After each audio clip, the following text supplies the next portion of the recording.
We continue this week in our series of stories they don't tell you in Sunday school. And these are maybe the weird or gross stories, or maybe they're what we would call the unpreachable stories. And I would consider this one to be kind of an unpreachable one. And I'm going to preach on it. But it's a weird one. How do you talk about this? Because they're fishing, pull out a fish, it's got a coin in its mouth, and then they go on. But it all begins when someone, somewhere, lost some money. We don't know how it happened, and we don't know who it happened to. But somewhere, either upon or by the shores of the Sea of Galilee, somebody had a coin. And, as guys do, when I practiced before, I didn't have a sound box in my pocket. But you ever been, and, I see guys have a tendency to do it. They're kind of flipping your coin around, and maybe that's what happened. Maybe if somebody was walking along the shore, and the guy's kind of like throwing his coin around. And back then, though, this would have been, or at least according to the story, would have been what's called a Greek stater. Now, it doesn't have the same value. Actually, back then, this would have been basically the equivalent of 2 days' wages. So it would have been a little more dangerous to throw this type of coin around, right? But he's maybe throwing his coin around, and it drops into the water. We don't know exactly what he was doing when he did it. Maybe, like I said, he's walking along the shore and he's flipping the coin. Maybe he's setting it on the side of the boat and he's talking, just kind of set it aside for a minute. Maybe he's getting paid. Maybe he's paying off debt. Something like that, and just kind of bumps it. And it falls into the water. We don't really know exactly what happened. However it happened, we can safely imagine that they heard it fall into the water, 2 days' wages, and just watched it as their face dropped. I'm sure. Because that's big money. And probably went home kicking themselves. And maybe getting yelled at by their wife. I don't know. Now imagine that coin as it sank in the sea, kind of twisting and flipping and flopping, glistening and flashing from the sunlight, drifting down from above. Now imagine this fish coming along at just the right time. Imagine how it's kind of attracted to that sparkling coin. Now imagine that fish instinctively striking and swallowing that coin and being rather surprised, at least as much surprised as a fish can be, at this thing that's hard and cold, that's definitely not food. And imagine this fish swimming off to find something a little more edible than this hard coin that's stuck in its gullet. Now imagine, and knowing all of those things, the wager dropping his coin, this coin falling at just the right part of the sea, the fish coming along at just the right time, and all of these things were under God's control, God's plan. And we can see how it all comes together in this morning's message. Now, out of all the gospel writers, Matthew is the only one that actually talks about this occurrence. Now, one reason might be, let's think about Matthew's background. What was Matthew before he started following Jesus? He was a tax collector. This was probably his love language. He knew what was going on, right? He understood taxes.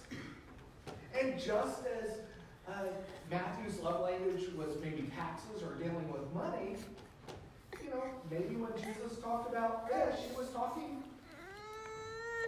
Peter's love language. We don't really know. But I think that the chief reason that the Holy Spirit encouraged, directed Matthew to share this gospel story when none of the other gospel writers did was because it spoke particularly to the Jewish kinsmen about Jesus himself. You see, the tax that was being collected in the story was a tax that actually had its roots in the Old Testament Jewish law.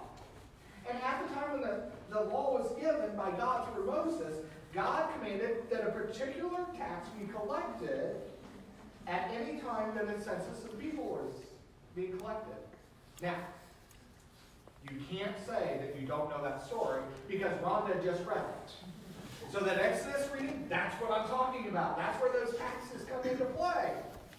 And it's not a mere coincidence that attention is drawn to Jesus through the performance of a miracle with respect to this particular poll tax. That tax from long ago pointed ahead to Jesus as the ransom for the life of every person who placed their trust in him.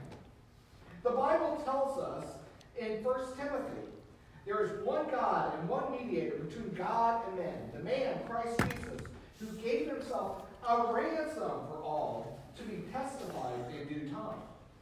Jesus himself said in Mark, the Son of Man did not come to be served, but to serve, and to give his life a ransom for many. Now, this is not just a story about finding a really good fishing spot, okay? It's meant to point our attention to Jesus. It's meant to speak particularly to the Jewish people. But it's also meant to speak to all of us who need redemption. It's about Jesus, who is not only the long-awaited King of the Jews, but is himself the atonement for sin and the ransom for the soul that the Jewish law had been pointing towards. Now, I want us to look a little closer to this passage, and let's learn some of the things that we can learn about Jesus and his attributes. The first thing that I think it teaches us concerning Jesus is his awareness. We can see that. He knows the thoughts of his disciples and all of us. And we can definitely see that in how he greets Peter. As soon as Peter walked in the house, Jesus and his disciples had just returned from their travels up north. They'd gone to the mount where he revealed himself to Peter, James, and John in his transfiguration. And no sooner do they enter and return to care of him along the shores of Galilee that Peter is confronted by those who are collecting the taxes for the temple. Now, there are two things to be noted under this. First, this was not the same as the sort of taxes that Matthew collected. This is different. He collected a tax for his people, from his people, for the Roman authorities, the Roman government. The tax in our passage is not the same tax. Rather, this is a tax collected by the Jewish people, from the Jewish people, for the Jewish temple. And the Jews, well, we can tell, really objected to Roman occupation and all the taxes and things like that. So we know they objected to this. The temple tax, they didn't have a problem with. They had no problem with taking care of the temple of their people. They would have felt an obligation to it. A second thing to note, though, is that this tax, though it was based on Old Testament law, was not fully keeping with the requirements of the Old Testament law. That Old Testament passage from Exodus required that the law be collected whenever a census was taken. What was not happening at the temple at this time? They weren't taking the census. But some, you get those smart people, those smart scholars, biblical scholars, and they say that the paying of this tax would have been kind of a voluntary custom. It would have been something, we don't have to make you do it, but you really better do it, type thing. Now, the pressure behind this kind of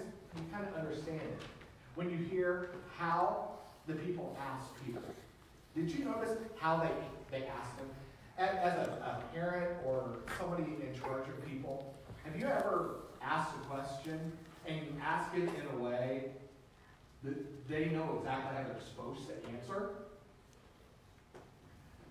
Did you pick up the clothes in your room like you were supposed to? Okay, some of you laugh because you've heard that question or you've asked that question.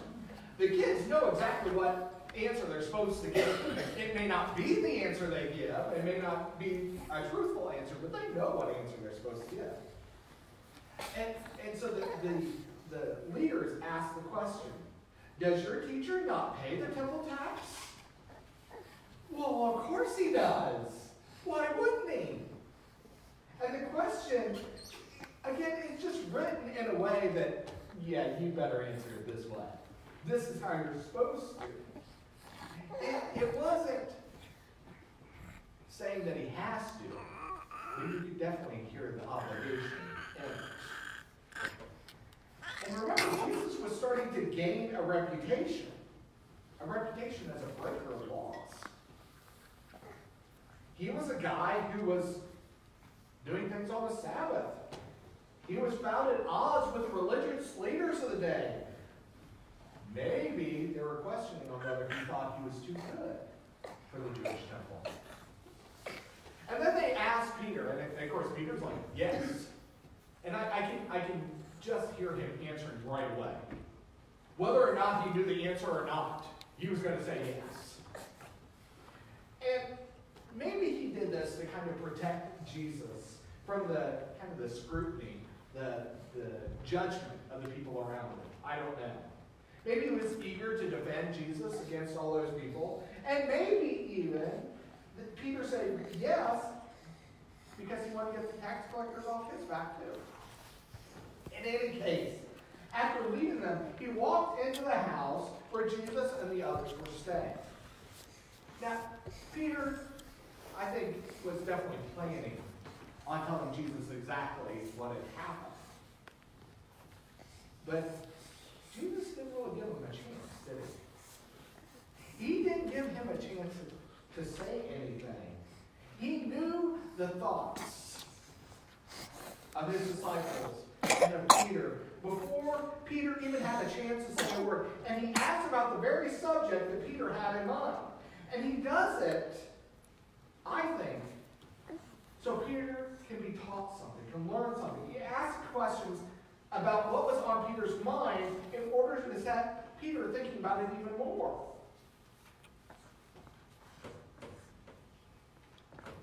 All our questions, all our doubts, all our fears, all our temptations, even the most intimate thoughts of our minds, including the ones we don't want anybody to know about, Jesus knows.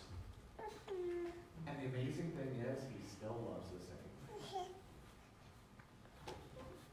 Now, I think it's important to note that I don't think Jesus anticipated Peter's question in order to make it clear. I really don't. I think he showed that he knew Peter's thoughts in order to teach Peter what he needed to know about Jesus. He asked Peter, "What do you think, Simon?" Not because he wanted Peter's opinion, because he wanted to steer Peter's thinking in the right direction, the way it's supposed to go. And this leads us to the second thing that this story reveals to us about Jesus. The thing that Jesus wanted Peter to understand about himself. He wanted Peter to understand Jesus' deity, his supremacy, his authority as a son of God. Now, did anybody catch what Jesus called Peter? What did he call him? Called him Simon. Wait a second. That's his old name. Why would he call him Simon? I think it's because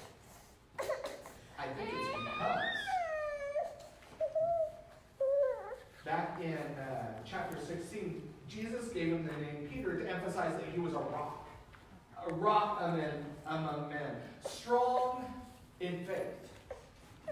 I think he called him Simon here because was acting like his old self. He was acting like Simon. He wasn't acting like a strong Peter, rock of faith. He was acting like the old Simon. He was being mindful of the things of men and not of the things of God. You see, Peter had assumed that Jesus felt himself to be obligated to the poll tax that everyone else felt obligated to. He assumed that, in that respect, Jesus was just like everybody else. But that's when Jesus surprised him with a tax question that revealed Jesus' true authority over all of it. What do you think, Simon? Jesus asked. From whom do the kings of the earth take customs or taxes? From their sons or from strangers or others or foreigners? And, you know, I got to thinking as I'm reading stuff like this, do you ever wonder if Peter and the other disciples were sometimes scared to answer Jesus' questions? Don't you think that they might have been like, all right, I know the answer, but Jesus comes out of left field so many times, I have no idea where we're going with this. Sometimes we just don't know where Jesus was going. I mean, even nowadays, and we have a whole book. Sometimes we don't know where Jesus is going. Can you imagine being the disciples? They really didn't have any idea where Jesus was going. He was throwing everything out the window. So I can just see Peter being like, after Jesus asking the question, well, I'm going to go with strangers, very hesitantly, kind of scared. And apparently, he got the right answer. And Jesus said to him, then the sons are free. And I'm sure he wiped his brow a little bit. Yes, I got one of the answers right. But the idea was, Jesus' answer was that he was the Son of God, which of course Peter already knew. And that as the Son of God, he was under no obligation to pay a tax collecting among men for the upkeep of the temple of his Father. It doesn't make any sense, does it? You see, back then, a king's son would not be obligated to pay taxes for the kingdom. Not really that much different here then, is it? So it's interesting to think of the ways that Jesus comes across. To understand his deity, his power, his authority, all of his true control. And let us not forget his control and knowledge over nature itself. Through God, he was able to see this coin in this fish's mouth. He was able to see into Peter's heart. He was able to see everything and use it all as a teaching moment. Jesus reveals himself in this story. He is all-knowing. He knows our thoughts before we even utter them. He's the Son of God and stands supreme above all things that might concern us. This all comes down to a simple coin. A coin that may have been around for years. A coin that was dropped out of somebody's pocket, maybe. Absently falling into the water. We look and see all of the authority and power and the majesty within Jesus Christ through the story of a fish that got a coin stuck in its mouth. It's amazing to think of all that can happen from somebody simply losing a coin. Paying the tax for the Son of God, a tax that wasn't required either by law or even by his authority. I'm glad that in the plan of God, someone lost that coin. If it hadn't been lost, we wouldn't have this story. Now, would Jesus have done it another way? Sure, because, he's Jesus. Who knows what he'd do next? But wasn't this money well spent? Wasn't this amazing to think that this story, this coin, that is lost to the ages now, is able to announce the deity, the authority, the power of Jesus Christ? A fish that was probably eaten afterwards. The amazingness of that simple 4 verses, and how we understand different things through it. So we will continue the series the next 2 weeks. Now next week, we'll get a little grosser. This one I've been looking forward to telling, because I tell it to a youth group when I was I tell it to the youth group all the time. And it was always a fun one, because I could always get a few oohs out of it. So, prepare yourselves. Let's pray. Lord God, show us in everything, whether it's in a fish or a coin, whether it's in a tree, whether it's anything in your nature or anything in the world. It shows your authority, your control, your power, your very presence in this world. Let us see you. In Jesus' name, amen. Let's